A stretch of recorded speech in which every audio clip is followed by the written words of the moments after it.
السلام علیکم ورحمۃ اللہ وبرکاتہ۔ اعوذ باللہ من الشیطان الرجیم، بسم اللہ الرحمن الرحیم۔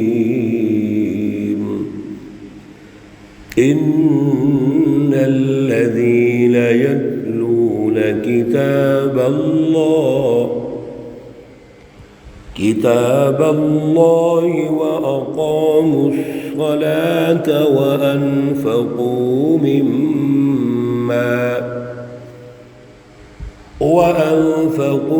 مما رزقناهم سرا وعلانية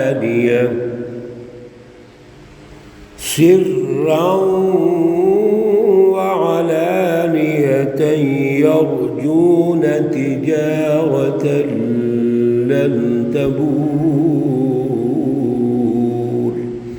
صدق اللہ العلی العظیم۔ اللہم صل علی سیدنا ومولانا محمد النبی الأمی وعلى آلہ واصحابہ وبارک وسلم علیہ۔ سورۃ فاطر، پارہ نمبر 22، آیات مقدسہ نمبر 29 اور 30 ہیں۔ اللہ رب العزت ان آیات کا فہم اور شعور عطا فرمائے اور عمل کی توفیق اور صلاحیت عطا فرمائے۔ گزشتہ درس میں سچے علماء، اللہ کے بندوں میں سے جو سچے بندے ہیں وہ سچی جماعت علماء کرام ہیں۔ علماء کے لفظ کی وضاحت عرض کی تھی کہ اس میں ایک تو چیزوں کی معلومات یعنی علم رکھنا، اس کو بھی عالم کہتے ہیں، اور پھر اگلا درجہ یہ ہے کہ ان چیزوں کے اثرات و نتائج سے واقف ہونا کہ ان کے انسانیت کے لیے کیا اثرات ہیں، نتائج ہیں، فوائد ہیں، نقصانات ہیں، اور یہ بھی علم ہے، عالم ہے۔ اور تیسرا یہ ہے کہ انسانی سوسائٹی کی جو مینجمنٹ ہوگی ان اثرات پر وہ کیسے ہوگی۔ اللہ رب العزت کے جو سچے بندے ہیں، انبیاء علیہم الصلاۃ والسلام سے لے کر اگر ہم آج تک جائزہ لے لیں تو وہ ان تمام معلومات کے بعد، اس کے اثرات و نتائج سے واقف ہونے کے بعد ایک سسٹم کی تشکیل کرتے ہیں۔ اصل میں جب تک معلومات ہیں چیزوں کی، وہ تو ایک علم معلومات کی حد تک ہے، اس کا اظہار کیسے ہوگا؟ اس کا اظہار سوسائٹی کی تشکیل سے ہوگا۔ اگر سائنس ہے، سائنس کی تھیوری ہے، کسی قسم کی بھی سائنس، میڈیکل ہے اور دیگر جتنی بھی ہیں، ایک تھیوری کو یا ایک فلسفی کو ہم نے پڑھ لیا، سیکھ لیا، ڈسکس کر لیا، بالکل ٹھیک ہے، لیکن اس کا اثر کیا ہونا چاہیے، نتیجہ کیا ہوگا، اس کا کیا طریقہ کار ہے، وہ ہم اس کا اظہار کریں گے تو پتہ چلے گا۔ اسی لیے پریکٹیکل ضروری ہوتے ہیں، لیب میں جانا ضروری ہے۔ آپ نے یہ پڑھ لیا جی پنکھا گرمی میں ہوا دیتا ہے، پنکھے کے یہ فوائد ہیں، اس کے یہ اجزاء ہیں، اس کے یہ عناصر ہیں۔ اب یہ تو ہم نے اس پنکھے کے اجزاء کی معلومات لے لی، ہوا تو ابھی نہیں آئی۔ ہوا تب آئے گی جب ایک پنکھا باقاعدہ ہم تشکیل دیں گے، اس کا جسم بنائیں گے، پھر اس کو ہم بجلی پہ لگائیں گے، تار لگائیں گے، وہ چلے گا، ہوا آئے گی تو پتہ چل گیا پنکھے کی ہوا آ گئی۔ اب اس ہوا کا فائدہ ہم نے کس کس کو پہنچانا ہے، کتنا پہنچانا ہے، کیا طریقہ ہے، وہ چلے گا تو اگلے قدم میں آپ اس کی جو فزیکلی مینجمنٹ ہے وہ سمجھ لیں گے۔ میرے عزیزو، اسی طرح اللہ رب العزت نے دین اسلام کی ایک فکر فلسفی بنائی، تشکیل دی، وہ فکر اور فلسفے کی جو بیس ہے وہ تخلیق کائنات ہے۔ اللہ نے ہمیں کائنات کا علم دے دیا۔ اب اس کائنات میں سب سے بڑی جو مخلوق ہے، اشرف المخلوق، وہ انسان ہے۔ اللہ نے ان کو پیدا کیا، ان کی ڈیوٹی اور ذمہ داری سمجھا دی۔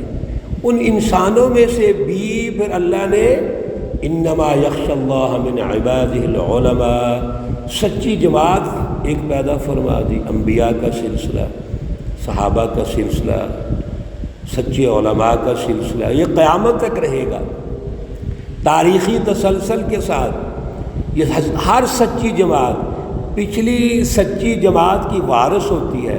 اگلی آیات میں آ رہی ہے اس کی وضاحت۔ اب یہ سچی جماعت کیا کرتی ہے؟ یہ اللہ سے ڈرتی ہے، یخشی اللہ، اور اللہ سے ڈر کر اللہ کی اس تمام کائنات پہ ریسرچ کرتی ہے، غور و فکر کرتی ہے، اور پھر ایک انسانی سماج تشکیل دیتی ہے جو بلا لحاظ رنگ و نسل، مذہب، خطہ، سب کے لیے عدل کا نظام دیتی ہے، ظلم ختم کرتی ہے، امن خوشحالی قائم کرتی ہے، انسانوں کو اللہ سے جوڑتی ہے ایک طرف خدا شناسی، دوسرا انسانوں کو انسانوں سے جوڑتی ہے جس کو انسانیت دوستی کہتے ہیں۔ کوئی بھی معاشرہ، یاد رکھیے، یہ بھی تاریخی تسلسل سے اللہ نے ہمیں سمجھایا ہے، اس وقت تک ترقی نہیں کر سکتا جب تک اس پہ اللہ کی پہچان نہ ہو، اللہ کی رٹ نہ ہو، اور انسانوں کا آپس میں جو جوڑ ہے، ربط ہے، وہ اعلیٰ درجے کا نہ ہو۔ یہ ایک فلسفی ہے، اس کا ایک باقاعدہ سسٹم تشکیل دیا اللہ تعالیٰ نے۔ یہ ہے سچے علماء۔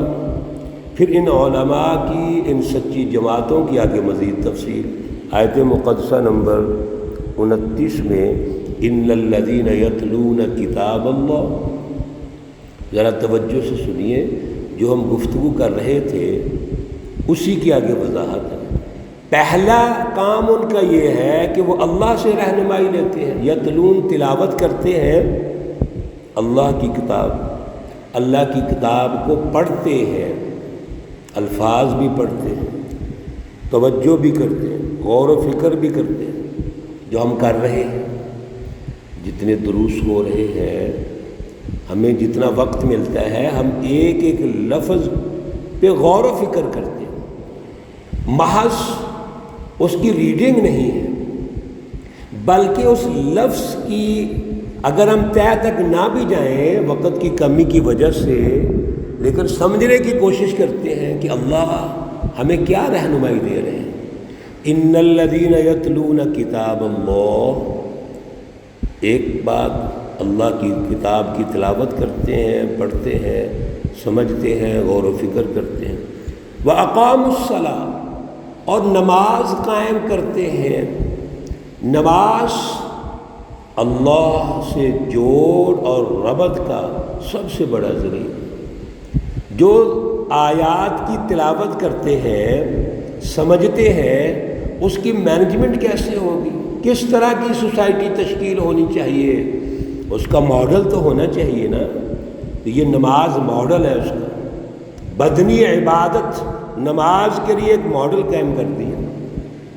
پھر صرف نماز قائم نہیں کی، وَمِمَّا وَأَنفَقُوا، اور خرچ کرتے ہیں، مما، اس چیز میں سے، رزقناہم، جو ہم نے ان کو دیا، سرًا، خاموشی سے، وعلانیتاً، اور ظاہراً، یرجون تجارتاً، وہ اللہ سے ایسی تجارت کرتے ہیں، ایسی تجارت کی امید رکھتے ہیں، لن تبور، جس کا کوئی نقصان نہیں ہے۔ بڑی اہم باتیں ہیں، بڑی تفصیلات ہیں اس میں، لیکن چند جملے میرے عزیزوں۔ ایک تو آیات کی تلاوت اور تلاوت کا معیار جو عرض کیا ہے، دوسرا اللہ سے جوڑ اور ربط کا اعلیٰ تعلق، نماز، یہ نماز سسٹم ہے باقاعدہ ایک۔ تیسرا اللہ کے راستے میں خرچ، مالی عبادت، یعنی ایک ایسا نظام قائم کرتے ہیں جو خوشحالی کا نظام، معاشی مینجمنٹ، معاشی عدل کا نظام قائم کرتے ہیں، اور وہ اللہ کے راستے میں بتا کے بھی خرچ کرتے ہیں، جہاں ضرورت ہو خاموشی سے بھی خرچ کریں، انفرادی بھی اجتماعی بھی، اور پھر قربان جائیں اللہ کے انداز میں، کیونکہ ہم دنیا دار ہیں، ہم تجارت کو بھی دیکھتے ہیں، کاروبار کو بھی دیکھتے ہیں۔ اللہ فرماتے ہیں یہ کاروبار جو تم میرے ساتھ کر رہے ہو، تجارت کر رہے ہو، لن تبور، اس میں ذرہ بھر تمہیں نقصان نہیں ہے، بڑی قیمتی تجارت ہے میرے عزیزوں۔ یہ تینوں کام کیجئے، اللہ کے ہاں سرخرو ہو جائیے۔ اور پھر اگلی آیت میں تو اللہ نے ہمیں اور واضح فرما دیا، ارشاد فرما دیا لیوفیہم، اللہ ان کو اجر دیں گے، اجورہم، پورا پورا اجر، اللہ لیوفیہم پورا دیں گے، اجورہم ان کو اجر۔ ایک بات ویزیدہم من فضلی، اور اللہ اس پر اور اضافہ فرمائیں گے اپنا فضل۔ ایک تو اللہ ان کی جو تجارت انہوں نے کی ان کو اجر دیں گے، وہ کیا ہے؟ دنیا میں امن کا نظام، خوشحالی کا نظام، عدل کا نظام، مساوات کا نظام، اور جتنے بھی اخلاق حسنہ ہیں وہ اس سوسائٹی میں پیدا ہوں گے۔ پھر آخرت میں ترقی، آخرت میں اجر، ایک تو یہ، اور پھر دنیا میں بھی ترقی۔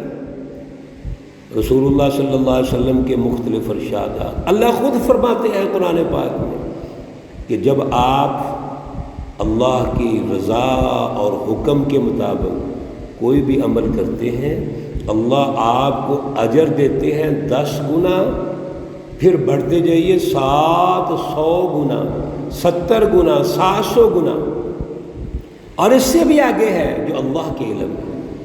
یہ ہے یزیدہم من فضلی، اللہ ہمیں اور فضل عطا کرتے ہیں۔ اور میرے عزیزو، آج کے سسٹم میں رہ کے ہم مایوس ہو گئے اللہ سے، ہمارا ایمان کمزور ہو گیا کیونکہ ظلم کا نظام ہے، ورنہ اللہ تو ہمیں دنیا میں سائنس، ٹیکنالوجی، ایجادات، ترقیاں دینا چاہتے ہیں، لیکن عدل کے نظام میں، اللہ کے نظام میں، اللہ کی رٹ میں، اور دنیا میں ترقیاں کرتے جاؤ۔ کتنی ترقی کر لو گے؟ کتنا انسان ترقی کر جائے گا دنیا میں؟ آج سائنس کہتے ہیں یہ ترقی کر گئی، میں کہتا ہوں کتنا انسان ترقی کر دے، سوسائٹیاں ترقی کر دیں، اللہ نے اور ترقیاں رکھی گی، دنیا میں نوازیں گے اللہ، اور پھر اللہ بعد میں مرنے کے بعد کی زندگی میں جس سے نوازیں گے وہ تو لسٹ ہے ایک لمبی۔ انہو غفور شکور، اللہ بخشنے والے بھی ہیں اور شکور۔ حضرت شیخ الہند مولانا محمود حسن رحمۃ اللہ علیہ نے بڑا خوبصورت ترجمہ کیا، قدردان، شکور کا معنی قدردان ہے۔ او بھائی اللہ قدردان ہے، اللہ کو پتہ ہے میرے بندوں نے محنت کی ہے، جد و جہد کی ہے، میں نے ان کو ناکام نہیں کرنا، ان کو نقصان میں نہیں رکھنا، لن تبور، ایک ذرہ پر بھی نقصان نہیں ہے۔ ہم اللہ کی طرف قدم تو بڑھائیں، اللہ کے مطابق سسٹم کی تشکیل تو کریں، اللہ کے فکر اور فلسفے کو غالب تو کریں۔ میرے عزیزو دیکھو، ترقیاں ہمارے قدم چومیں گی۔ اللہ ہمیں توفیق اور صلاحیت عطا فرمائے۔ اللہ رب العزت تمام بیماروں کو شفائے کاملہ عاجلہ مستمرہ عطا فرمائے۔ اللہ رب العزت تمام مرحومین و مرحومات کو جنت الفردوس میں اعلیٰ مقام عطا فرمائے۔ ربنا تقبل منا انك انت السميع العليم وتب علينا انك انت التواب الرحيم، وصلى الله تعالى على النبي الأمي محمد وعلى آله وأصحابه أجمعين برحمتك يا أرحم الراحمين۔ السلام عليكم ورحمة الله وبركاته۔